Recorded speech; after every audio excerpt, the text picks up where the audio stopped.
नए योजना में भ्रष्टाचार, करोड़ों के एफएसआई की चोरी, केडिया बिल्डर ने उड़ाई नियम और कानून की धज्जियां, टीपी रोड पर बनाया transit camp, Sanjay construction company का मकड़ जाल। जल्द आ रहा है सिर्फ लेमन न्यूज पर।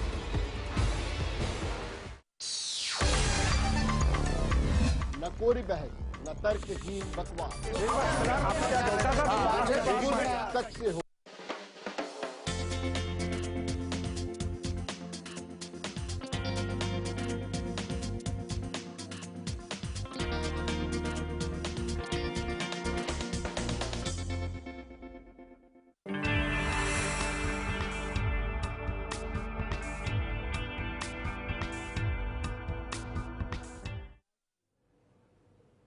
लेमन न्यूज में आप सभी का स्वागत है। मैं हूं सैयद सलमान और आप देख रहे हैं मुद्दे की बात मुद्दे की। आज हम करेंगे प्रधानमंत्री की दौड़ में शामिल नरेंद्र मोदी के बहाने देश की राजनीति दो कारणों से गरमाई हुई है, जिसमें से कारण नंबर 1 है कांग्रेस ने एक स्टिंग सीडी जारी की है जिसमें अमित शाह को बचाने के लिए तुलसीराम प्रजापति की मांग के अंगूठे के निशान लिए गए हैं।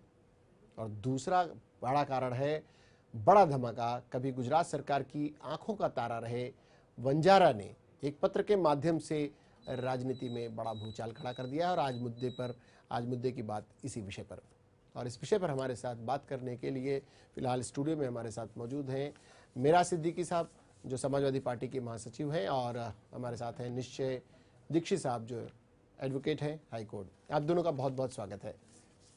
हमारे साथ कुछ ही देर में जुड़ेंगे निजामुद्दीन राइन साहब जो कांग्रेस के माइनॉरिटी डिपार्टमेंट के अध्यक्ष हैं मुंबई के, और एक प्रकाश गंगाधरे जी भारतीय जनता पार्टी के नेता जिन्हें हमारे साथ जुड़ना था, किन्हीं कारणों से स्टूडियो की तरफ नहीं आ पाए, लेकिन हम जरूर कोशिश करेंगे कि वो फोन लाइन पर ही सही हमारे साथ इस विषय पर चर्चा में शामिल हो। चर्चा को आगे बढ़ाएं इससे पहले हम बताते हैं कि तुलसी प्रजापति के इस फर्जी एनकाउंटर के बारे में क्या पूरा मामला है, उस पर एक नजर डाल लेते हैं और फिर चर्चा में शामिल होते हैं। मुद्दे की बात अभी जारी है, लेकिन देखिए वो मामला जो तुलसी प्रजापति से जुड़ा हुआ है।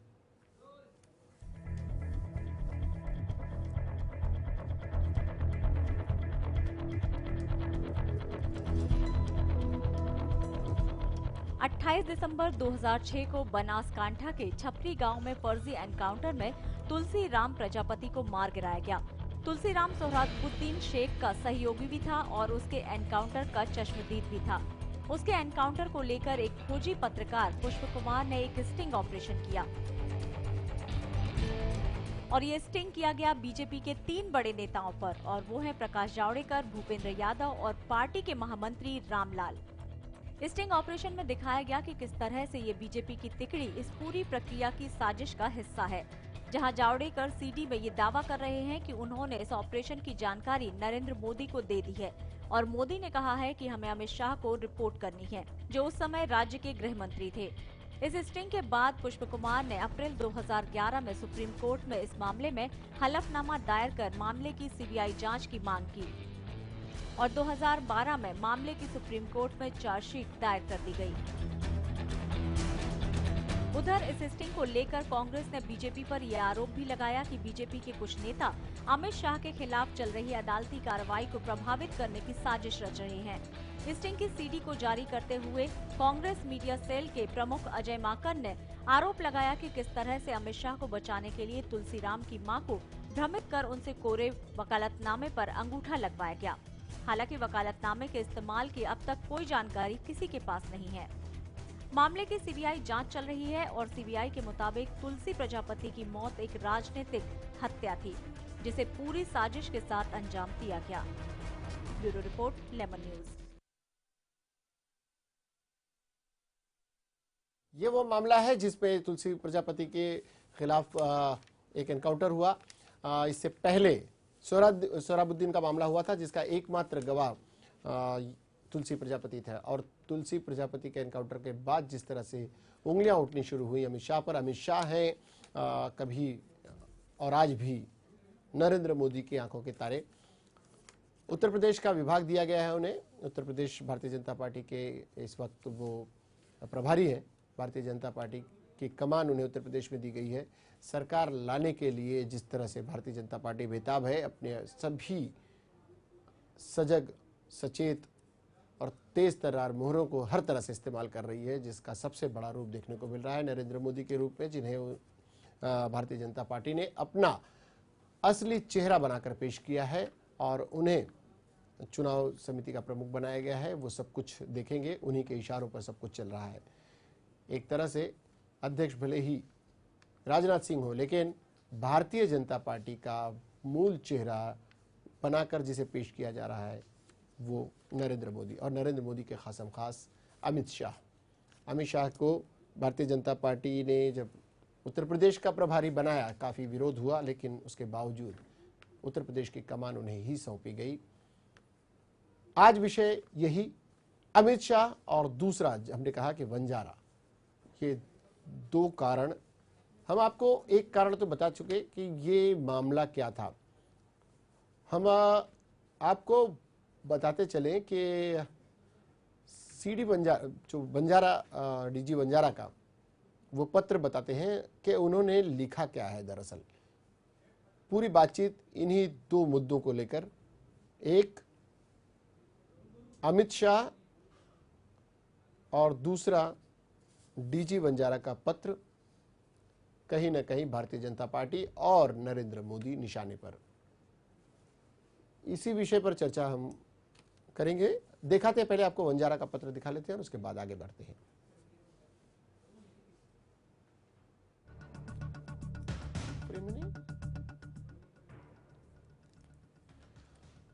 वक्त गुजरने के साथ मैंने पाया कि ये सरकार न केवल हमारी सुरक्षा कर रही है, बल्कि मुझे और मेरे अधिकारियों को जेल में रखने के लिए पूरा प्रयास कर रही है, ताकि अभी सीबीआई से अपने को बचा सके और राजनीतिक लाभ भी ले सके।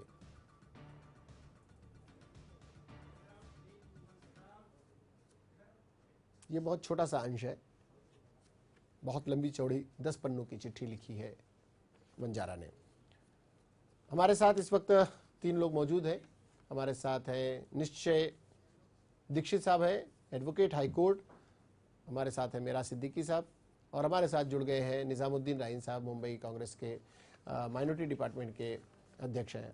आप तीनों का बहुत बहुत स्वागत है। निजाम भाई, आपका बहुत बहुत स्वागत है। शुक्रिया।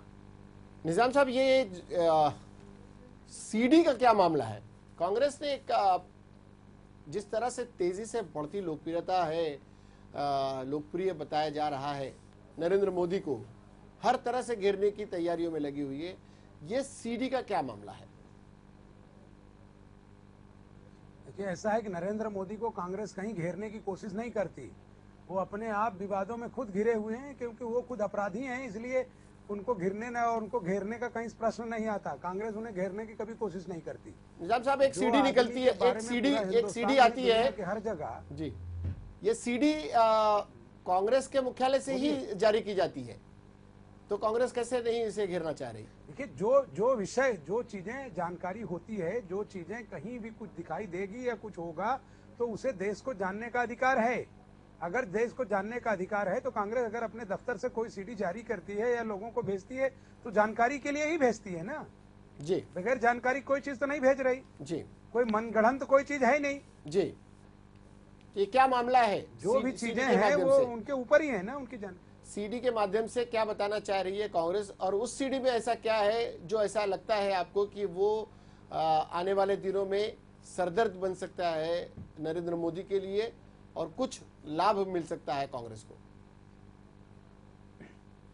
देखिए, कांग्रेस देश में किसी लाभ के लिए कोई काम नहीं करती कि अगर कोई काम करे तो उससे कांग्रेस को लाभ होगा, ऐसा वो कोई काम नहीं करती। कांग्रेस काम करती है कि जनता को क्या लाभ होगा। कांग्रेस काम करती है इस देश की सांप्रदायिक शक्तियों के विरुद्ध जो काम है वो कांग्रेस काम करती है। कांग्रेस इसलिए काम नहीं करती कि उसे कुछ लाभ की जरूरत है, क्योंकि देश की आजादी से लेकर अब तक कांग्रेस जो कर रही है वो देश हित के लिए और जनता हित के लिए करती है। कांग्रेस कभी भी अपने खुद के लाभ के लिए कोई काम नहीं करती। चलिए, यही बात नरेंद्र मोदी और जी ये अपनी विषय भी सभाओं में- ऐसे ही है। नरेंद्र मोदी जी भी यही बातें करते हैं, विकास की बातें करते हैं, विकास और कांग्रेस को कोसते हैं। नरेंद्र मोदी जी की भी हम कोशिश करेंगे कि भारतीय जनता पार्टी का भी कोई पक्ष हमारे पास रखने के लिए हो। हमारे साथ प्रकाश गंगाधर जी को होना था, लेकिन किन्हीं कारणों से हमारे साथ नहीं जुड़ पाए हैं। टेलीफोन पर जरूर हम उनसे बातें करेंगे। हमारे साथ मेरा सिद्दीकी साहब है, समाजवादी पार्टी के। मेरा साहब, आपने देखा, हमने आपको वो पत्र भी दिखाया, उसके कुछ अंश दिखाए जो वंजारा ने लिखे हैं अपने आईपीएस से उन्होंने इस्तीफा देते वक्त। और दूसरी चीज हमने दिखाई एक सीडी जिसमें सोहराबुद्दीन मामले के जो प्रमुख गवाह था उसके फर्जी एनकाउंटर को लेकर उसकी मां के बयानात को एक पेपर्स पर नकली उन्हें सिग्नेचर लेते हुए और उन कारणों में किस तरह से अमित शाह को बचाया जा सके, वो चीज हमने आपको दिखाई। इस पूरे दोनों प्रकरण को आप जोड़े तो कैसे देखते हैं? इसको मैं ऐसा देखता हूँ कि पहली बात तो ये बहुत गंभीर बात है। वंजारा ने जो इस्तीफा दिया है, ये जो चिट्ठी लिखी है, ये बहुत ही गंभीर बात है कि आप देखिए कि राजनीतिक लाभ लेने के लिए एक राज्य का मुख्यमंत्री नरेंद्र मोदी और उसका साथी गृह मंत्री इतना नीचे तक गिर सकते हैं कि हज़ारों लोगों की जानें वहाँ गईं और ऐसे एनकाउंटर करवा कर वो अपनी छवि को बनाए रखना चाहते हैं और एनकाउंटर के ज़रिए वो वाहवाही लूटना चाहते हैं, अपनी हुकूमत को बचाए रखना चाहते हैं। बहुत गंभीर बात है। इस पे सिर्फ सरकारों को नहीं, पूरे देश को, पूरी देश की जनता को बहुत गंभीर से लेना चाहिए कि बहुत छोटी बात नहीं है। इस तरह आप देखिए पूरे बहुत सारे राज्यों में इस तरह बहुत सारे मुख्यमंत्री, बहुत सारी सरकारें एनकाउंटर के ज़रिए अपने विरोधियों को मुंह बंद कराने के लिए मार देती होंगी, वाहवाही के लिए मार देती होंगी। इससे पहले आपने देखा होगा 3-4 साल पहले मिलिट्री में ये बात पाई गई थी कि सिर्फ अपने रिकॉर्ड को अच्छा बनाने के लिए, तरक्की पाने के लिए फर्जी एनकाउंटर का ड्रामा किया गया। वो ड्रामा खुल गया। ये बहुत ही गंभीर बात है। फर्जी एनकाउंटर का ड्रामा, आपको लगता है कि जितने एनकाउंटर उस दौर में हुए वो फर्जी है? और जिस तरह से डीजी वंजारा के बयानात आए हैं उससे शक की सुई सरकारी तंत्र की तरफ जरूर जाती है। हमारे साथ निश्चय दीक्षित साहब भी हैं, एडवोकेट है। दीक्षित साहब, आप थोड़ा राजनीति से हटकर भी अगर देखा जाए इन पूरे मामलों को, राजनीति है भी और राजनीतिक लोग इसमें शामिल भी हैं, लेकिन जिस तरह से एनकाउंटर्स, फर्जी एनकाउंटर्स और उसके बाद के पूरे घटनाक्रम को देखा जाता है, तो देश देखता किसे है, किसकी तरफ देखता है, देश सोचता क्या है और कानूनी प्रक्रिया इसमें कहाँ आड़े आती है कि अगर एनकाउंटर है तो वो हत्या भी अगर फर्जी है यानी हत्या हुई, तो किस तरह से देखता है संविधान? देखिए, ऐसा है कि जब भी एनकाउंटर फर्जी हुए हैं इस देश के अंदर, उसके अंदर कानून व्यवस्था हमारे देश की इतनी मजबूत है कि उसने उसको कॉग्निजेंस लिया हुआ है और उसके बाद उसका ट्रायल चलाया हुआ है। अभी हमने देखा है यहाँ पे प्रदीप शर्मा जो कि बहुत ही पावरफुल एनकाउंटर स्पेशलिस्ट माने जाते थे, एक एडवोकेट के भाई राम प्रसाद गुप्ता, लखन गुप्ता के मामले में 20 से 21 जो पुलिस वाले थे उनको सज़ा दी गई। तो ऐसा नहीं कि यहाँ के कानून जो इस देश का कानून जो है, अगर एनकाउंटर फर्जी होता है तो उसको बाकायदे in the course of trial and by basis of evidence, जो भी एविडेंस रिकॉर्ड पे आते हैं उसके बेसिस के ऊपर बाकायदे सज़ा देती है। यानी अगर फर्जी है, लेकिन फर्जी तो हो चुका, सजा मिलती भी है, पर क्या इसे इस रूप में न लिया जाए? निजाम साहब, क्या इस रूप में न लिया जाए कि सरकारी तंत्र गलत इस्तेमाल करता है अपने ही बलों का, सुरक्षा बलों का, वो पुलिस हो या अन्य एजेंसियां हो, जांच एजेंसियां हो? देखिए, मैं जहां तक गुजरात का मुद्दा है वो तो आप देख ही रहे कि 92 के बाद से लेके अब तक जितने भी वहां इनकाउंटर हुए हैं, जो कुछ हुआ है वो सब सरकार के इशारे पे ही हुआ और वो बताने की जरूरत नहीं है, क्योंकि उनका अपना तंत्र जो आज उनके साथ उनके लिए काम कर रहा था, आज वही उनके विरुद्ध में आया जी। ना। बड़ी बात ये हुई है कि सत्यता खुलकर आई है, वो दंगे की सत्यता भी आज नहीं तो कल खुलकर आने वाली है। एक बड़ी बात ये हुई है कि सरकार अपनी सुविधा के लिए वहाँ सब कुछ करती रही। जी, सरकार के सबसे चहेते अधिकारियों में वंजारा का वंजारा नहीं है, सवाल वहाँ के गृह मंत्रालय का है। जी, हम आते हैं। गृह मंत्रालय के किसी आदेश के बगैर कभी भी किसी भी राज्य में अगर कोई इनकाउंटर होता है या कोई पुलिस बल इस तरह से यूज होता है तो गृह मंत्रालय की जवाबदारी बनती है, उस जमाने के गृह मंत्री की पूरी जवाबदारी बनती है जी। तो जो चीजें सरकार के इशारे पर होंगी, कहीं भी हों, वो निंदनीय है, ठीक नहीं है। लेकिन ये विषय तो सिर्फ उनका नहीं था, ये विषय था कि एक नेता को योद्धा कैसे बनाया जाए, हिंदुत्व का पुजारी कैसे बनाया जाए। अल्पसंख्यकों का नुकसान कैसे बताया जाए, ये काम वो करते रहे। यानी वंजारा के माध्यम ये से काम एक उन्होंने इसलिए वंजारा- कराया और वंजारा- आज उनकी आत्मा जाग रही है। वंजारा के 2004 माध्यम के से। दंगों की आत्मा भी जागेगी जब लोग खुद कहेंगे, जो लोग दंगे में शामिल थे वो खुद ही कहेंगे किसके इशारे पर दंगे हुए। चलिए हम उस पर आते हैं और प्रमुख बातें जो सीडी में हैं वो हम आपको बताते हैं कि वो बातें हैं क्या दरअसल सीडी में, फिर चर्चा को आगे बढ़ाते हैं। देखते हैं सीडी की प्रमुख बातें। एक पत्रकार ने किया है स्टिंग ऑपरेशन। बीजेपी के 3 नेताओं ने तुलसी प्रजापति की मां से की मुलाकात। सादे वकालतनामे पर अंगूठे का उनका निशान लिया।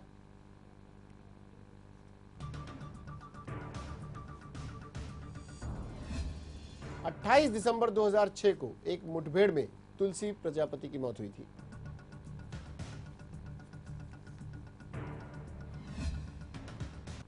तुलसी प्रजापति सोहराबुद्दीन केस का मुख्य गवाह था।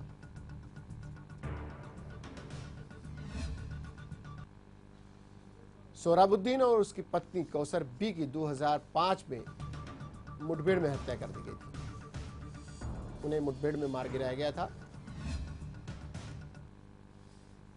मजे की बात यह है कि सोहराबुद्दीन मुठभेड़ केस में बीजेपी के महासचिव अमित शाह मुख्य आरोपी हैं।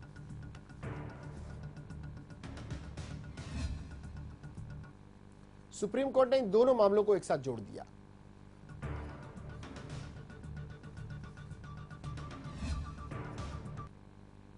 सोहराबुद्दीन मुठभेड़ केस की सुनवाई गुजरात के बाहर मुंबई में हो रही है।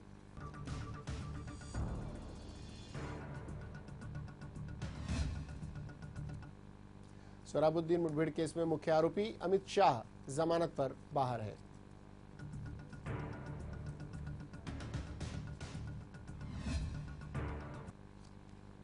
अमित शाह नरेंद्र मोदी के विश्वास पात्र हैं, जैसा कि हम बताते जा रहे हैं। और इसी स्टिंग ऑपरेशन की सीडी के बहाने कांग्रेस ने मोदी से इस्तीफा भी मांगा है। स्टिंग ऑपरेशन की सीडी पर प्रकाश जावड़ेकर ने सवाल उठा दिए हैं और यह कह दिया है कि सीडी नकली है। और सोहराबुद्दीन और कौसर बी की हत्याकांड के प्रमुख गवाह तुलसी प्रजापति की, जिसे मुठभेड़ बताया जा रहा था, उसे फर्जी मुठभेड़ बताया गया है। और सीडी के माध्यम से ये बताने की कोशिश की गई है कि 3 प्रमुख लोग हैं जो इसमें प्रभाव बनाकर अमित शाह को किसी न किसी तरह से बचाना चाहते हैं। वो 3 प्रमुख नाम है प्रकाश जावड़ेकर, भूपेंद्र यादव और राष्ट्रीय स्वयंसेवक संघ के रामलाल गुप्ता। इन तीनों का नाम आ रहा है। और कांग्रेस ने इस सीडी के बहाने कहीं न कहीं नरेंद्र मोदी पर निशाना साधा है। मेरा साहब, ये कांग्रेस की तरफ से आई हुई सीडी है। जैसा कि निजाम साहब कह रहे हैं कि सीडी बनी है सिर्फ जनता के सामने, कांग्रेस ले आई है। उसके मूल में हम जाते हैं, सीडी के पीछे के तथ्यों पर। लेकिन ये बताएं कि इस सीडी का निकलना मोदी के लिए किस तरह की रुकावटें पैदा कर सकता है? पहली बात तो मैं कहूँगा कि मोदी को जितना प्रोजेक्ट कांग्रेस ने किया है उतना प्रोजेक्ट तो बीजेपी ने भी नहीं किया है। कांग्रेस ये चाहती है कि मोदी को जितना ज़्यादा प्रोजेक्ट किया जाएगा, मोदी को वोटों का पोलराइजेशन होगा और इससे कांग्रेस का भी भला होगा, बीजेपी भी भला होगा। और ये लोग, चाहे वो कांग्रेस हो या बीजेपी हो, ये भारत में 2 पार्टी सिस्टम ही रखना चाहते हैं, या तो तुम या तो हम। यही राज चल रहा है। और मैं तो ये डिमांड करूंगा सरकार से कि आप सीढ़ियाँ क्यों लाते हैं? आपके पास तो तंत्र है, सरकार है आपके पास। आप इन लोगों के ऊपर कार्रवाई कीजिए, सख्त कार्रवाई कीजिए। ये कोई मामूली बात नहीं है। कार्रवाई कीजिए, इनको अरेस्ट कीजिए, इनको जेलों में डालिए, इन पर मुकदमा चलाइए। इसके बजाय आप स्टिंग ऑपरेशन करवाते हैं। सीडी का असली नकली अभी बहस चलेगी कुछ दिनों, उसमें टाइम पास होगा। इसकी बजाय आपके पास सब कुछ है, सरकार आपके पास है, केंद्र आपके पास है, आप इनके पास कार्रवाई कीजिए। अमित शाह और मोदी को फौरन अरेस्ट कीजिए। हम तो ये मांग करेंगे। इतनी सी सीडी के आधार पर दीक्षित साहब, क्या किसी को गिरफ्तार किया जा सकता है? अमित शाह का बेल तो कैंसिल हो सकता है। टेम्परिंग ऑफ विटनेसेस इस ग्राउंड के ऊपर, क्योंकि सुप्रीम कोर्ट ने जब बेल दिया था अमित शाह को और जब उसका कैंसिलेशन मूव हुआ दोबारा, तो उसमें ये पर्टिकुलर चीज़ रखी गई थी कि टेम्परिंग ऑफ विटनेसेस जो है वो होना नहीं चाहिए। अब अगर ये सीडी सही है, प्रकाश जावड़ेकर जो कि अब इतने बड़े आदमी का स्टिंग ऑपरेशन हुआ है, तो कोई नकली सीडी, तो ये बात तो विश्वास करने लायक नहीं है कि सीडी नकली हो सकती है, क्योंकि प्रकाश जावड़ेकर, रामलाल जी और भूपेंद्र यादव ये लोग बड़े लोग हैं, कद्देवर लोग हैं, इनका कोई नकली इनका इमेज क्रिएट नहीं करके सीडी के अंदर उसके अंदर वो कर सकता है। तो अगर ये टेम्परिंग ऑफ विटनेसेस के रूप में आएगा, पर इसके लिए ये जरूरी है कि तुलसीराम प्रजापति की माँ, उसकी कोई एफिडेविट हो कि इन लोगों ने उसको अप्रोच किया था और उनको टेम्पर करने की कोशिश की गई, और इसमें गवर्नमेंट चाहे, कांग्रेस चाहे, तो कैंसिलेशन ऑफ बेल के लिए जा सकती है। एक बात मेराज सिद्दीकी साहब ने सही कही कि कांग्रेस बेसिकली चाह रही है कि 2 पार्टी सिस्टम रहे, क्योंकि मोदी को जितना प्रोजेक्ट वाकई कांग्रेस कर रही है उतना प्रोजेक्ट कोई नहीं कर रहा है। और अगर ये सीडी लानी ही थी या सीडी आनी ही थी, तो ये सीडी का सही समय नहीं था। सीडी का सही समय होता है इलेक्शन अनाउंस होने के बाद, इलेक्शन के पहले अगर वो तब लाते तब भी यही आरोप लगता कांग्रेस पर कि ये सीडी के माध्यम से राजनीति कर रही है, आज करे तो भी यही आरोप लगेगा। तो कांग्रेस के लिए तो सांप और छछूंदर वाली स्थिति हो जाती है ना दीक्षित साहब। फिर नहीं, लेकिन फिर भी कांग्रेस एक समझदार पार्टी है, कांग्रेस का नेतृत्व जो है समझदार है, समझदारी भरे लोगों से भरा हुआ है। वो वाकई सीडी के माध्यम से ना सुप्रीम कोर्ट के अंदर बाकायदे cancellation of bail of Amit Shah किसी के माध्यम से लगा सकती थी, और वाकई इसके अंदर जो है ना अमित शाह जो है, कांग्रेस की स्ट्रेटेजी रहती, अगर उसने ये लगाया होता तो अमित शाह काफी तरीके से बन जाते थे। जिस ढंग से बांधने की कोशिश अगर शुरू हुई है तो शायद इसकी पहली कड़ी ये सीडी है और लोगों के बीच में उस छवि को ले जाया गया है। निजाम साहब, एक बात निकल कर आई है कि अगर चाहे केंद्र सरकार चाहे या कांग्रेस के गुजरात के लोग ही चाहें या फिर उससे जुड़े हुए लोग जो इस मामले में अपने आप को एक पक्ष के रूप में, हालांकि एक जनहित याचिका दायर है उस मामले में, क्या अमित शाह की बेल को कैंसिल करने के लिए किसी तरह की कार्रवाई की जानी चाहिए? नहीं, सवाल ये नहीं कि वो कांग्रेस ही क्यों करे, दूसरे लोगों को भी करने की जवाबदारी है ना। कांग्रेस ने इतना बड़ा काम करके दिया ना आपको, स्टिंग ऑपरेशन का जो तथ्य था पत्रकार ने निकाल कर दिया और उन्होंने जनता के सामने रख दिया। तो अपराधी अगर है और वो कोर्ट के कानून के दायरे में आता है तो उसे जेल जानी चाहिए, उसकी बेल कैंसिल होनी चाहिए। दो पार्टियां है कि कानून अपना काम कर रहा है ना, कानून अपना काम कर रहा है, कानून अपना काम कर रहा है, ऐसा नहीं कि कानून अपना काम नहीं करेगा। या जो लोग काम कर रहे हैं उनको न तो किसी नरेंद्र मोदी से डर है न किसी कांग्रेस से। दूसरी चीज ये है कि कांग्रेस, मैंने जैसे शुरू में कहा कि कांग्रेस अपने प्रॉफिट लॉस के लिए ये सब धंधे नहीं अपनाती। ये सारे धंधों का खेल बीजेपी और उनके गुर्गे ही करते रहे हैं। ये तो स्टिंग ऑपरेशन पत्रकार ने किया है, किसी कांग्रेसी ने नहीं किया है जी। अगर किसी कांग्रेसी ने किया होता तो आरोप आदमी लगा सकता है जी। और जो बातें तथ्य हैं जो सामने दिख रही हैं, जनता को दिख रही हैं, वो माननीय अदालत तक वो बात पहुंचेगी और ये विषय आएगा। और धीरे धीरे गुजरात के सब विषय आ रहे हैं, क्योंकि गुजरात सरकार पर विश्वास नहीं था, इसीलिए मुकदमात सब बाहर भेजे गए। छोटे से छोटा ट्रायल भी बाहर भेजा गया, कभी महाराष्ट्र में, कहीं यूपी में, कहीं दिल्ली में, इसीलिए क्योंकि वहां जिस तरह का तंत्र वो चला रहे थे या जिस तरह का तंत्र चलाने का उनका प्रयास था, वहां अधिकारियों के दम घुट रहे थे। अच्छे अच्छे अधिकारियों ने रिजाइन किया और लोगों का जब मन बदल रहा है तो सब बातें बाहर आ रही हैं। और वो दिन दूर नहीं जब इनके दोनों जो सुपीरियर हैं उनको जेल जाना होगा, क्योंकि उनके वरिष्ठों को भी यह बात पता है। माननीय अटल जी जब प्रधानमंत्री थे तो उन्होंने भी ये सब बातें कही थी ना कि देश के लिए शर्मनाक चेहरा है गुजरात जी। एक तरफ कहीं उनके यहाँ भी ये सत्यता का इशू है। मैं ये निजामुद्दीन राइन साहब का जवाब देना चाहूंगा, मेरे बड़े भाई हैं जी। 10 साल से नरेंद्र मोदी का शासन गुजरात के अंदर चल रहा है। नरेंद्र मोदी को किस केस में कांग्रेस सरकार ने मेहनत करके एक्यूज बनाया? किसी भी केस में एक्यूज नहीं बनाया, किसी केस में उन्हें एक्यूज नहीं बनाया गया। और नरेंद्र मोदी, ये दुर्भाग्यपूर्ण है इस देश के लिए। Narendra Modi has become a new Hitler of this country. जी, हमारे साथ में भारतीय जनता पार्टी, चूंकि हमारे साथ भारतीय जनता पार्टी का पक्ष रखने के लिए प्रकाश गंगाधरी जी को हमारे साथ होना था, किन्हीं कारणों से वो हमारे साथ स्टूडियो में नहीं है, लेकिन टेलीफोन लाइन पर हमारे साथ जुड़ गए हैं। प्रकाश जी, आपका बहुत बहुत स्वागत है। बहुत बहुत धन्यवाद। प्रकाश जी, ये पूरा मामला, 2 बातें हमारे साथ चर्चा में इस वक्त कांग्रेस से, समाजवादी पार्टी से 2 लोग हैं और साथ ही साथ एक निष्पक्ष रूप से एक एडवोकेट भी हमारे साथ हैं, हाईकोर्ट के दीक्षित साहब भी हैं हमारे साथ। हम बात कर रहे हैं 2 चीजों को लेकर जिसमें आज आप शामिल होने वाले थे।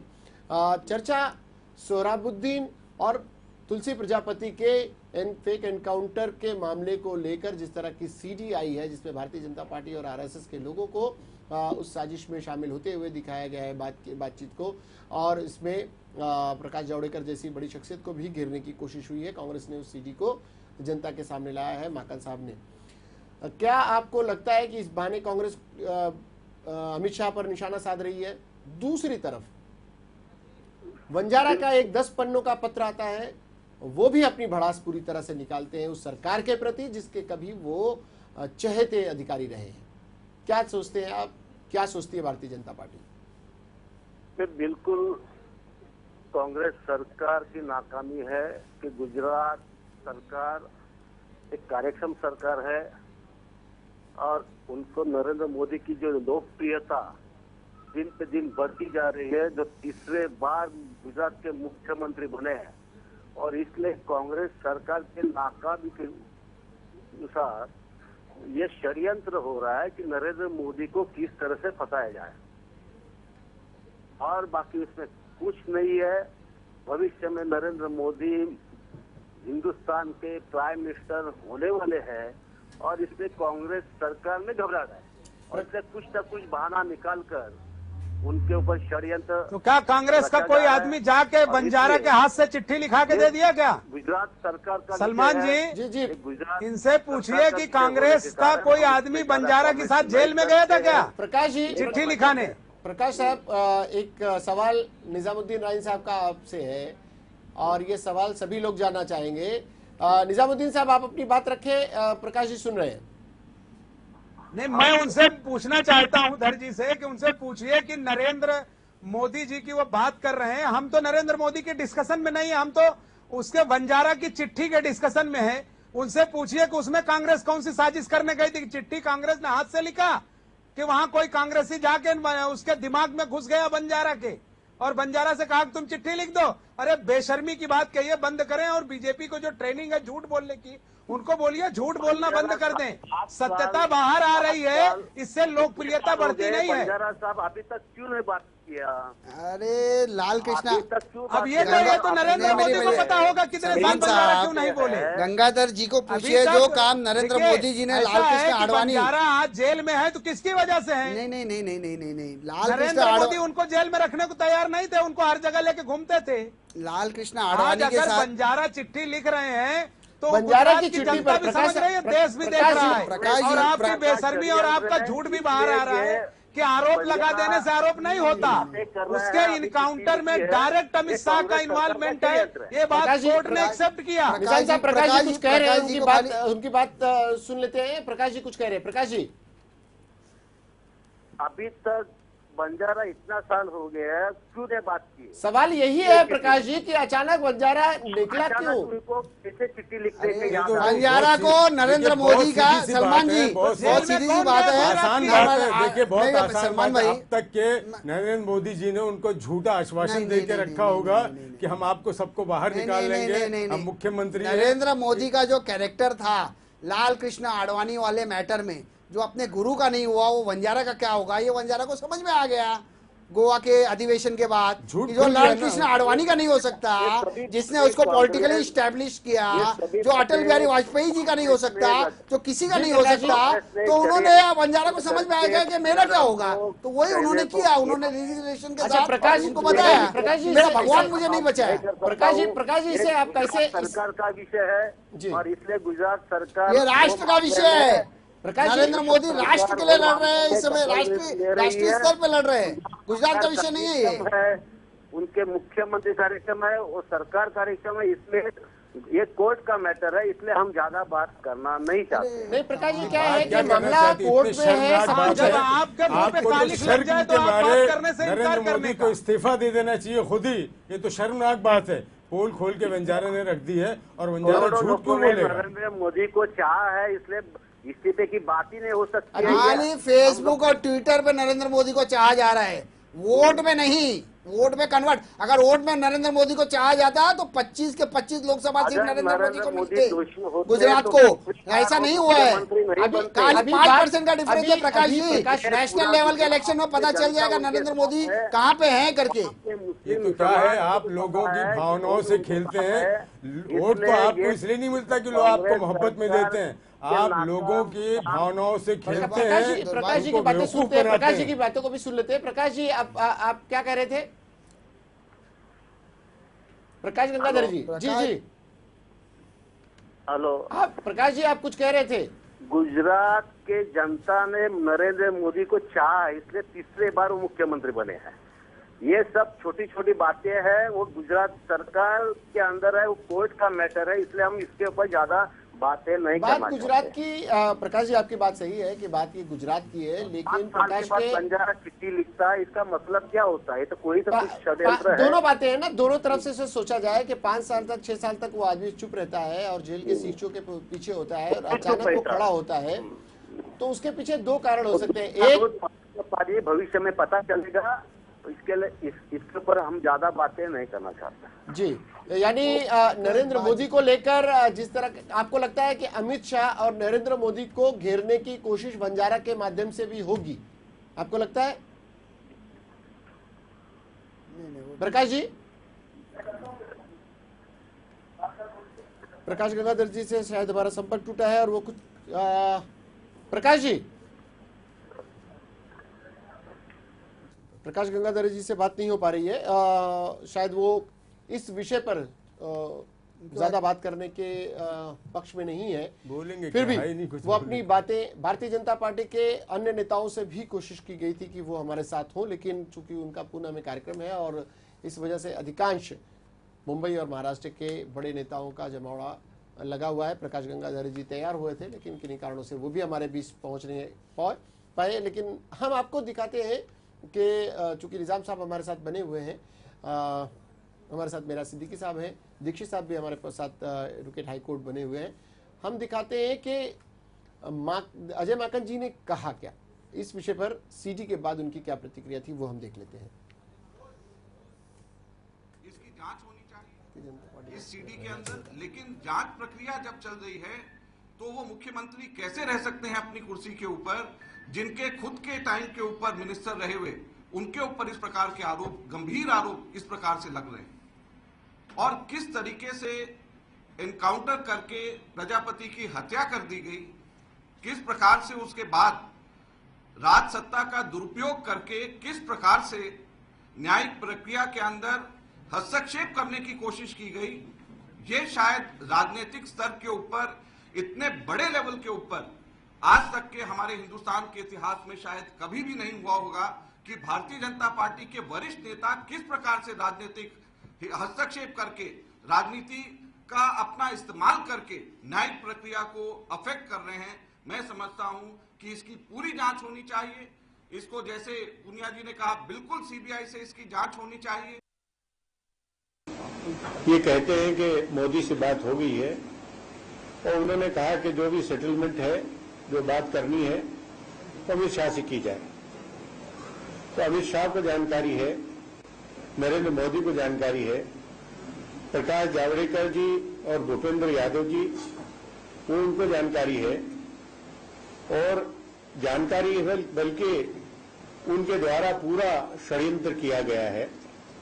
उस षड्यंत्र में सब लोग शामिल हैं। सीबीआई को ये सीडी की कॉपी भेजकर ये हम चाहेंगे कि ये संज्ञान सुप्रीम कोर्ट में पूरे तथ्यों को संज्ञान में ला दें, और अगर इसमें कोई कार्रवाई बनती है तो वो कार्रवाई भी करें।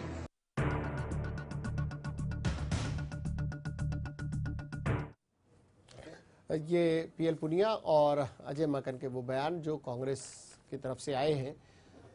हालांकि इस पूरे मामले पर चुप्पी साधे हुए हैं अमित शाह की तरफ से, और नरेंद्र मोदी की तरफ से जो बयान आने हैं, अभी आएंगे, क्या कहेंगे देखना दिलचस्प होगा। लेकिन घेरे में तो कहीं ना कहीं आ गए हैं।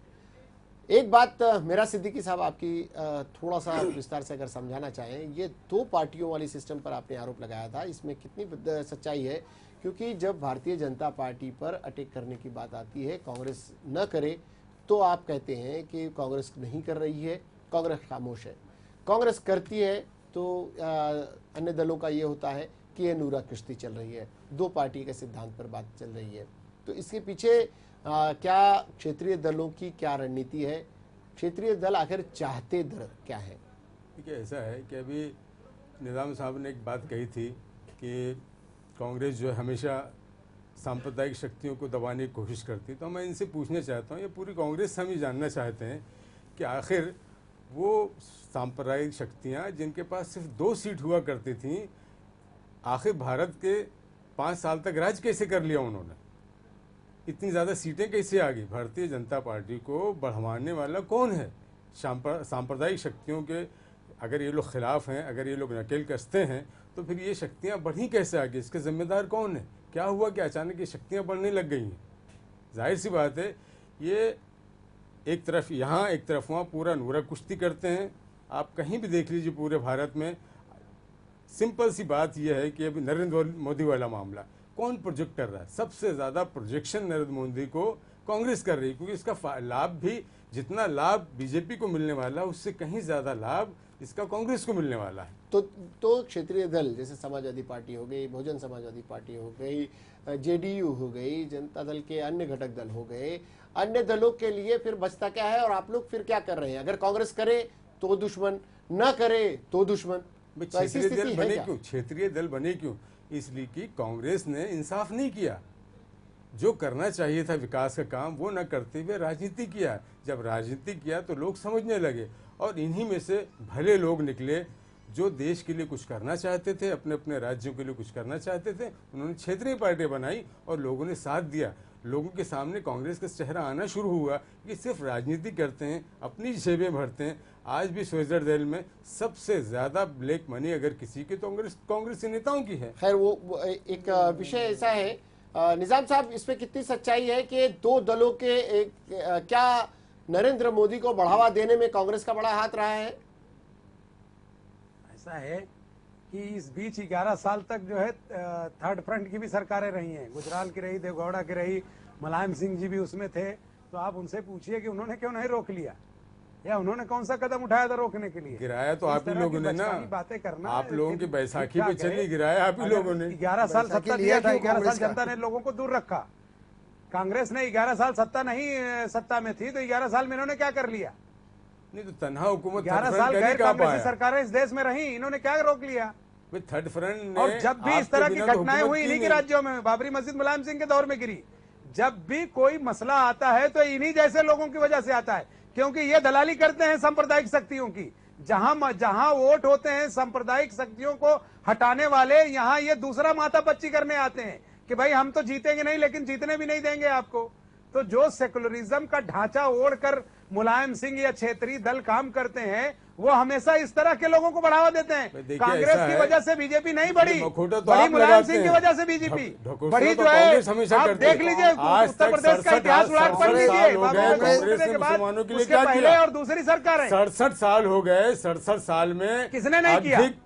मुसलमानों के लिए कांग्रेस ने क्या नहीं किया वो पूछता हूं। क्या दिया बताइए ना जरा, मुझे बताइए क्या दिया। आपसे पूछता हूँ क्या नहीं किया। आज आप वहाँ सत्ता में उत्तर प्रदेश में बैठे हो, मुझे बताओ कौन सा दंगा रोक लिया आपने? आज कौन से मुसलमानों के लिए इश्यूज लेके आए हो? नौकरियों में 35% हुआ करते थे, एक साल सत्ता में नहीं हुआ अखिलेश यादव। एक साल में दंगों की झड़ी लगा दी आपने, हाथ तोड़ दिया आपने, और आपके कायदे मिल्लत में दंगों की झड़ी लगाने वाले आप हैं। आपने ख्वाजा यूनुस के केस में एक चेहरा मुंबई में आप हैं, और खालिद मुजाहिद के केस में दूसरा चेहरा उत्तर प्रदेश में। शर्म आना चाहिए आपको सांप्रदायिक शक्तियों की बढ़ावा देने की जहाँ बात कहीं कर रहे हैं। मुसलमान छोटे मोटे कारोबार कांग्रेस कुछ नहीं करती। कांग्रेस कौन सा झंडा बरदारी करने गई? उत्तर प्रदेश में जाकर दंगे हो रहे हैं। इसके पीछे आज सिर्फ पूरे कांग्रेस उत्तर प्रदेश में और अराजकता फैली है। कौन शक्तियों गया? को पीछे से आपकी सरकार है, फेल हो गई आपकी सरकार। किसने कहा उनसे आपको वहां नहीं रोकने के लिए? कांग्रेस क्या कर रही है? मेरा साहब इस बात सवाल आपसे पूछ रहा हूँ कि क्या कर रहे हैं उत्तर प्रदेश सरकार? उत्तर प्रदेश क्यों क्या नहीं कर रोक रही? दंगे मुसलमान क्यों मारे जा रहे हैं उत्तर कोई प्रदेश? काम नहीं आज तक वो काम किया है जो मुसलमानों के विकास लिए कर दिया उत्तर प्रदेश ने? हुआ था, वो सब किया सरकार ने। उत्तर जो प्रदेश भी की सरकार मैंने विकास पिछले कर रही है, वादे मुलायम किए सिंह थे, सरकार पूरा को कर रही लोगों है, के पूरा साथ होगा। सरकार आप को जैसे विकास लोगों नहीं की कर वजह से मुसलमानों की यह हालत हुई। अरे आप जैसे लोगों की आप वजह से जैसे कांग्रेस लोगों की पनप वजह रही से, आप है जैसे कि दलों की आप वजह से लोग मुसलमानों की यह आप हालत लोग हुई, कांग्रेस क्योंकि का दलाली साथ करने देते का हैं, धंधा मुसलमानों के ऐसे साथ सेकुलर आप लोग पार्टियों धोखेबाजी ने करते बीजेपी हैं। के वो साथ किया। मुस्लिम को खाली वोट बैंक के रूप में समाजवादी पार्टी इस्तेमाल करती नहीं, है। मुस्लिम को वोट बैंक और अब तक इस कांग्रेस बार- ने बनाया है, समाजवादी पार्टी ने हक दिया है। और सबसे पहली बार मुलायम सिंह यादव जी ने इस बात को कहा है क्या कि हक दिया? कांग्रेस कौन ने सा हक दिया? मुसलमानों को सियासी हिंदू बंधुआ परिषद में मत निकाल बनाया। से मिलने लग गए। आज एक तक- साल में सैकड़ों दंगे हो आज गए। तक मुसलमानों कौन को सा हक दिया कांग्रेस आपने? ने कितने सियासी परसेंट बंधुआ मुसलमानों को बना के आपने रखा हक था। दिया वहां पे? पहली बार मुलायम सिंह 8% यादव और उन आपका जैसे यादव लोगों समाज ने है, सारे मंत्रिमंडल आपको यादवों पास से भरे पड़े हैं। मुसलमानों को खींचा। 18% मुसलमान है, 2-4 सच्चाई मंत्री क्या नहीं है? बना पाते आप। कांग्रेस का असली चेहरा क्या क्या है? बातें करते हो कांग्रेस का असली मुसलमानों चेहरा का? क्या है? निजाम मुलायम सिंह यही यादव झूठी जी हैं। बातें करके मुसलमानों के भाई बर्बादी बात के तो कारण सही कह बने रहे हैं। आप लोग। मेरा साहब बात तो सही कह रहा हूँ। कौन देखिए, सी? तस्वीर यादव तस्वीर यादव करें। यादवों से नहीं, भरा हुआ है सत्य वकील मंत्रिमंडल। साहब, सत्यता मुलायम यही सिंह है। का। महाराष्ट्र में भी यही दलाली किया इन लोगों ने। निजाम साहब- मुसलमानों को कांग्रेस से दूर करने की दलाली करने अरे का तो क्यों काम गए दूर? बीजेपी के आपने माध्यम से क्या दे दिया समाजवादी ने कांग्रेस किया। को? मुसलमानों को दिया क्या? धोखेबाजी के अलावा झूठ, फरेब, धोखाबाजी, मक्कारी के अलावा आपने मुसलमानों को जब कुछ नहीं नरेंद्र दिया। में झांक सलमान आपने साहब, मुसलमानों आपको को क्या दिया? आपने मैं मुसलमानों एक बात को ख्वाजा कहेंगे, यूनुस क्या दिया है। सलमान साहब, मेरी ख्वाजा बात यूनुस सुनिए। का मुसलमानों वंशज ने करवा दिया, आपके ऊपर ख्वाजा यूनुस विश्वास दिया किया, है। आपने क्या कर लिया? मुसलमानों को नौकरियों में सबसे अगर- पीछे कर अगर- दिया हाँ, तो आपने। ख्वाजा यूनुस के आज बदले की अभी अगर आपने इस उत्तर बार- प्रदेश भाइयों में सुनी खालिद पत्थर मुजाहिद कर को दिया आपने। आपके जो कायदे आपकी मिल्लत जाके कमेटी, बोलते हैं कि नहीं स्ट्रक्चर मारा। कमेटी जो आपने आप वो बनाई बातें थी, बंद कर ये दीजिए, आपको जिस आईना discussion में दिखाती आए, वो आईना। बात करिए। जी, निजाम आपको साहब, आईना निजाम दिखाती साहब, स्ट्रक्चर निजाम कमेटी की हमको रिपोर्ट। आईना मत दिखाइए, आईने में निजाम अपनी साहब, आईना शक्ल आपको देख लीजिए। दिखाती, आप ही की आपको स्ट्रक्चर समाजवादी का कमेटी की असली चेहरा रिपोर्ट खुद ही हमने सामने नहीं दिख बनाई जाएगा। है। निजाम साहब, मेरा आपकी साहब, उसको कांग्रेस कांग्रेस हुकूमत को ने दिखाने की बनाई है। जरूरत नहीं है। बात देखिए, नरेंद्र स्ट्रक्चर मोदी कमेटी की हो रही रिपोर्ट को। थी। आईना देखिए, आईना। निजाम साहब, ये- मेरा साहब, जी हमारे साथ प्रकाश गंगाधर जी फिर से दोबारा पैच हो चुके हैं, चूंकि वो रास्ते में है, टेलीफोन उनका डिस्कनेक्ट हो जा रहा है बार बार। प्रकाश गंगाधर जी, बात हो रही थी नरेंद्र मोदी जी की, नरेंद्र मोदी की अमित शाह जी की, अमित शाह के बहाने तुलसी प्रजापति की, तुलसी प्रजापति के बहाने फर्जी एनकाउंटर की, आने वाले चुनाव की। और हमने देखा कि हमारे साथ के दो अतिथि, अपने अपने समाज के भलाई की बात करने वाले दो अतिथि आपस में ही हो गए भिड़े, जैसे एक उनके बीच में एक चर्चा छिड़ गई, बहसबाजी हो गई।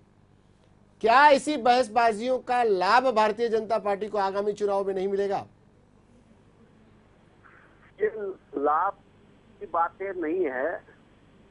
ये लाभ तो विषय का पूरा हिंदुस्तान के लाभ के लिए नरेंद्र मोदी अपना करते हुए बजा रहा है, इसलिए ये सब बातें फजूल की है। नरेंद्र मोदी देखिए, हेलो। हाँ जी जी जी प्रकाश जी, आवाज नहीं आ रही है। हाँ बोलिए आवाज बोलिए बोलिए, आप बोलिए, आवाज आ रही है। प्रकाश गंगाधर जी आप बोलिए, आवाज आ रही है।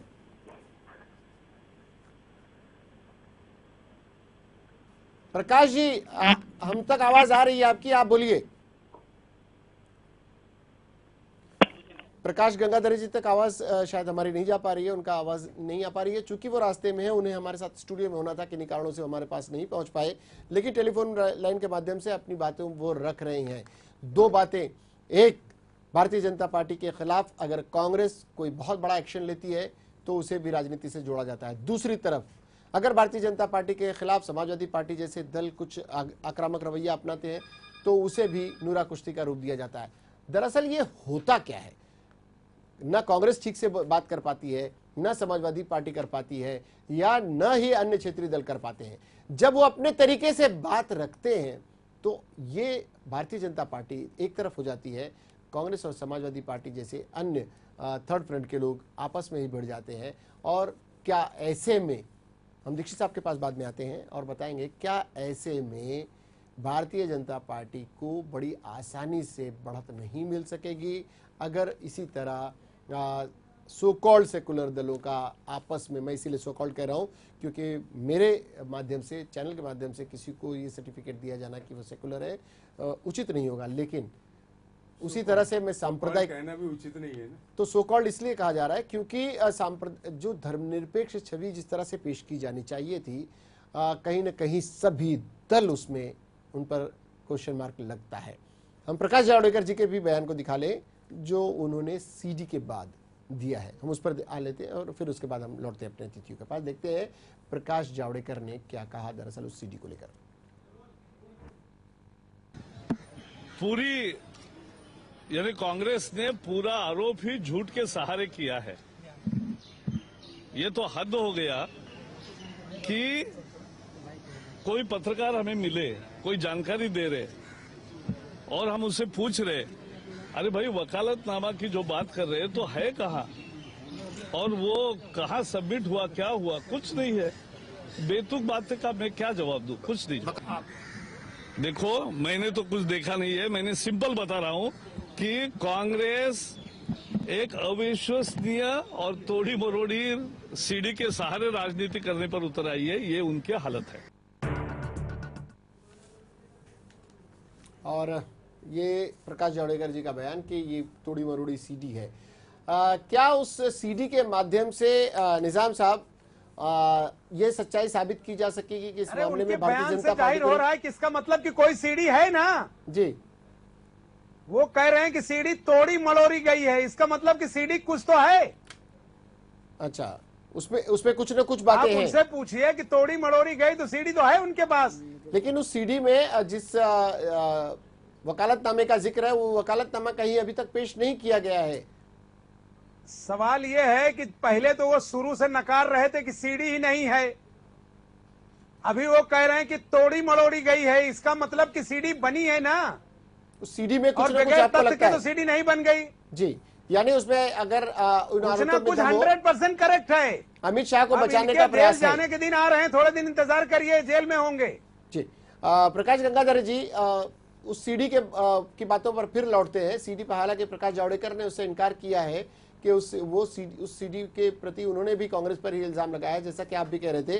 प्रकाश जी, क्या इस सीडी के माध्यम से देश में एक नई राजनीतिक बहस नहीं छिड़ेगी? बिल्कुल कांग्रेस सरकार का षड्यंत्र है। जब जावड़ेकर जी ने कहा है तो ये बात सही है, ये सीडी है ही नहीं। ये कांग्रेस सरकार एक प्रकारे गुजरात सरकार को, नरेंद्र मोदी को कटघरे में खड़ा करने की कोशिश कर रही है। उनको भविष्य में असफलता दिखती है। आने वाला चुनाव में कांग्रेस साफ होने वाली है, इसलिए कोई ना कोई षड्यंत्र बहाना निकालकर गुजरात सरकार को धक्का देने की कोशिश कर रही है। प्रकाश जी, ये सीडी को एक तरफ अगर रखा जाए तो उस मामले में चलिए एक रिट पिटीशन भी दाखिल की गई है, वो कानूनी मामला है। हम उस पर दीक्षित साहब से बात करेंगे, दीक्षित साहब उस पर बताएंगे क्या हो सकता है और क्या नहीं। लेकिन दूसरी तरफ जो बंजारा के बयानात आए हैं, जो बंजारा ने पत्र लिखा है 10 पन्नों का और अपनी पूरी तलखी उड़ेल दी है, सरकार से उनकी नाराजगी, सरकार के प्रति, खासकर जब वो नरेंद्र मोदी के प्रति बहुत सम्मान, आदर और सम्मान की बात करते हैं लेकिन नाराज नजर आते हैं। उसके बाद अमित शाह को पूरी तरह से दोषी ठहराते हैं, अमित शाह के कब्जे में होने की बात करते हैं नरेंद्र मोदी की। इतनी सब बातें होने के बाद आपको लगता है कि भारतीय जनता पार्टी कहीं ना कहीं कटघरे में खड़ी हो गई? पूरा देश जब इस मामले को देख रहा हो और लोकप्रियता पर कहीं ना कहीं आ जाएगी, उसके ऊपर चर्चा करने की आवश्यकता है। बिल्कुल कोई कटघरे में होने वाला नहीं। गुजरात सरकार सक्षम है। एक आईपीएस अधिकारी गंगाधर साहब, दूध पानी का पानी आगे चलकर दिखेगा। गंगाधर साहब, एक आईपीएस अधिकारी अगर इस पूरे मुद्दे को लेकर सरकार को कटघरे में खड़ा करने की कोशिश करता है, बेटर अभी कैसे चिट्ठी लिखी? अगर पहले दिन शायद उन्हें यह लगा होगा, जैसे कि निजाम साहब कह रहे थे कि जैसा उन्हें लगा होगा कि सरकार शायद मदद करे, सरकार ने उनकी मदद नहीं की, तब अब जाकर वो बोलना शुरू कर दिया उन्होंने। ये कोर्ट का मैटर है। सरकार ने इसलिए उनको मदद नहीं की, सरकार के ऊपर सुप्रीम कोर्ट का डंडा चल रहा है। अब इन मामलों को लेकर जब राजनीति गरमाएगी तो भारतीय जनता पार्टी इसलिए घबराई है सरकार, मात्र कांग्रेस का षड्यंत्र कह देने से क्या काम चलेगा कि सारे अपराधी उनके छूट जाते। लेकिन माननीय न्यायालय ने इतना कड़ा रुख अपनाया है कि उनके हाथ में कुछ है ही नहीं है। तो आज ये सब चेहरे उनके बेनकाब हो रहे हैं, धीरे धीरे कोर्ट के माध्यम से हो रहे हैं। उनको कोई दूसरा आदमी नहीं बेनकाब कर रहा है। कोर्ट के माध्यम से अगर निजाम साहब अगर कोर्ट के माध्यम से तो कोई गुट्टी नहीं पिलाया, निजाम साहब अगर कोर्ट के माध्यम से ही सारे मामले हल होते जा रहे हैं तो कांग्रेस कैसे दावा कर सकती है कि वो मोदी को पछाड़ेगी? नहीं, देखिए, जो चीजें जो न्यायालय के संज्ञान में जो चीज आ गई है उस पर तो कोई बहस नहीं हो सकती ना। न्यायालय के संज्ञान में आने वाले लोग, जो लोग जो संज्ञान में हैं पूरे पर चालू हैं। आप एक बात बताएं कि जिस तरह से गुजरात के मामलों को लेकर कई एनजीओज, कई दल और कई लोग जब न्यायालय की शरण में थे, आपको लगता है कि उस वक्त जितनी मदद कांग्रेस की तरफ से की जानी चाहिए थी, क्या कांग्रेस ने की? नहीं, सवाल कांग्रेस की मदद का नहीं है, सवाल राज्य के लोकतंत्र का है, देश के लोकतंत्र पे विश्वास करने वाले संविधान का है। तो जो भी आदमी संविधान विशेषज्ञ है या जानकार है या अधिवक्ता है, वो इस विषय पर अपनी राय रख रहा है, अपना काम कर रहा है।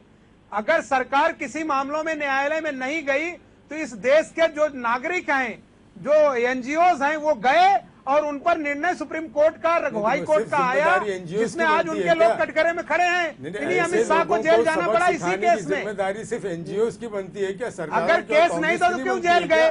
और जहां तक हमारे भारतीय जनता पार्टी के हमारे मित्र कह रहे हैं कि राज्य में सरकारें आ रही हैं, अभी 2 चुनाव हुए हैं, 2 में जनता ने उनको धूल चटा दिया है और अभी फिर धूल चटा देंगे 2014 की इस देश की जनता। उनको कहिए कि रात में सपना देखा करें, दिन में सपना देखना बीजेपी वाले छोड़ दें, क्योंकि झूठ बोलना, जोर से बोलना, बार बार बोलना, आरएसएस की इस पॉलिसी को पूरे देश का नागरिक जान गया है, इसलिए अब उनकी किसी बात पर विश्वास नहीं करता। इसीलिए अभी उनकी 84वीं परिक्रमा खत्म हो गई, भगवान राम से उनका लगाव खत्म हो गया, मारने का सारा षड्यंत्र खत्म हो गया, अब दंगे खत्म हो गए, मुसलमानों को ब्लास्ट में बंद कराने के तरीके खत्म हो गए। तो अब इस तरह का झूठ जनता के सामने कहिए लाना बंद कर दें। बैठे रहेगी सरकार। क्या उन सरकारों के लिए नहीं है? हमारे पास दीक्षित साहब, जिस तरह से न्यायालय के मामले जहां जहां पहुंचे हैं, न्यायालय ने अपनी तरफ से निर्णय देने की कोशिश की है, न्यायालय की तरफ लोगों का विश्वास आज भी कायम है। आपको लग रहा है कि कहीं उस मामले को न्यायालय में ले जाने में किसी तरह की कोताही हुई है, जो न्यायालय में गए उसे फॉलोअप करने में कहीं कोताही हुई है, या फिर पूरे मामले को ठीक तरह से न्यायालय में ले नहीं जाया गया, इसलिए देरी होती चली गई? और फिर बंजारा जैसे लोग फिर बयान देते हैं 6 साल के बाद, उनके भीतर का एक जागता है, इंसान जागता है और वो बयान देना शुरू करते हैं। ये पूरी की बात है।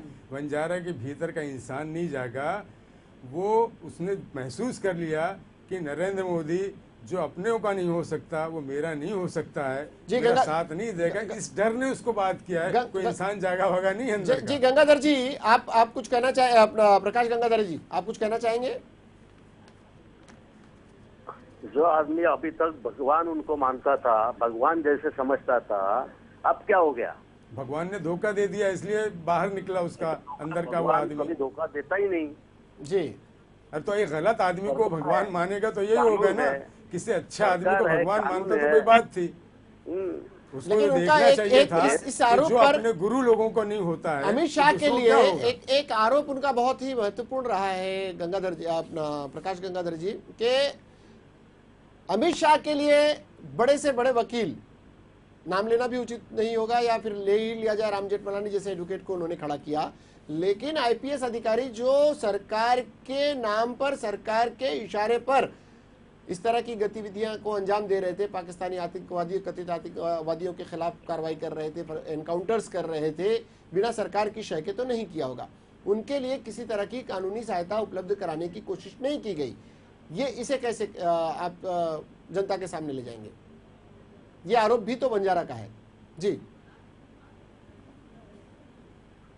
जी गंगाधर जी, ये गुजरात सरकार का विषय है, ये गुजरात सरकार नहीं, ये बीजेपी का विषय ही नहीं है। कोई बात ऐसा है कि जब बीजेपी के चेहरे पे कालिक लगती है तो उनका विषय नहीं रहता। गुजरात का नहीं, ये पूरे भारत का विषय है। आपने अपनी सरकार का गलत इस्तेमाल किया है, सरकार के गलत, सरकार का भारतीय जनता पार्टी पर यह आरोप। एक गवर्नमेंट सर्वेंट था वहाँ का, इसलिए उनका विषय वो गुजरात सरकार का है, जिसके पर हम टिप्पणी नहीं करते। चलिए गंगाधर जी, प्रकाश गंगाधर जी, आप हमारे साथ जुड़े रहे, आपने बहुत सारी बातें की, अपनी तरफ से अपनी बातें रखने की कोशिश की। हमारा मकसद ये था कि आप किसी तरह से भारतीय जनता पार्टी चूंकि निशाने पर है, खासकर नरेंद्र मोदी और उनके निकट सहयोगी अमित शाह निशाने पर है। आपने बड़ी खूबसूरती से अपनी बातें रखी, आपका बहुत बहुत शुक्रिया। आप चूंकि फोन पर जुड़े रहे, बहुत देर तक जुड़े रहे, फोन कटता रहा लेकिन इसके बावजूद आप हमारे साथ जुड़े रहे, इसके लिए आपका विशेषकर शुक्रिया। निजाम साहब, आप कुछ बातें आपके और मेरा सिद्दीकी साहब के बीच में एक लफ्जी झड़प हुई, हम इसे इस रूप में लेते हैं कि आने वाले दिनों में जब भारतीय जनता पार्टी से लड़ने के लिए आप जैसे लोग निकलेंगे तो ये नज़ारा भी देखने को मिलेगा कि क्षेत्रीय दल और राष्ट्रीय दल आपस में एक दूसरे से कहीं ना कहीं टकराते नजर आएंगे और कहीं ना कहीं इसका लाभ भी भारतीय जनता पार्टी को मिल सकता है। तो शायद आप लोगों के लिए ये भी एक सोचने का विषय होगा। दीक्षित साहब जी, चलते चलते दीक्षित साहब, मैं ये बताना चाहता हूँ कि इस बार का चुनाव जो लड़ाई होगी वो सिर्फ बीजेपी और कांग्रेस के बीच में होगी। यही तो कहा जा रहा है और क्षेत्रीय दलों का कोई रोल नहीं होगा। कर्नाटक के चुनाव में नरेंद्र मोदी का एक चलिए ये समझ में ये मुस्लिम वोट टोटली पोलराइज होकर कांग्रेस के पास गए। उसी प्रकार चलिए ये इसी बात दलों का कोई रोल नहीं होगा और होना भी नहीं चाहिए। क्षेत्रीय दलों का रोल होना भी नहीं चाहिए। ये क्षेत्रीय दलों का रोल दिया जाएगा बहुत सारी बातें आने से आने वाले दिनों में ये सारी चीजें आपको देखने को मिल सकती है। एक दूसरे पर आरोप प्रत्यारोपों का दौर शुरू होगा। भारतीय जनता पार्टी अपने तरीके से काम करती चली जाएगी। जिस तरीके से क्षेत्रीय दलों का आरोप है कि दो पार्टियों का एक सोची समझी साजिश है, वो भी देखने को आपको मिलेगा। मेरा साहब आपका, निजाम साहब आपका और दीक्षित साहब आपका भी बहुत बहुत शुक्रिया, आप लोग स्टूडियो में आए। मुद्दे की बात थी, मुद्दे की बात में बहुत सारे विषय निकले, घूमे भी और निकले भी। आज के लिए फिलहाल इतना ही, कल फिर कुछ अतिथियों के साथ मुलाकात होगी, लेकिन आप देखते रहें इसके बाद भी 11 न्यूज़।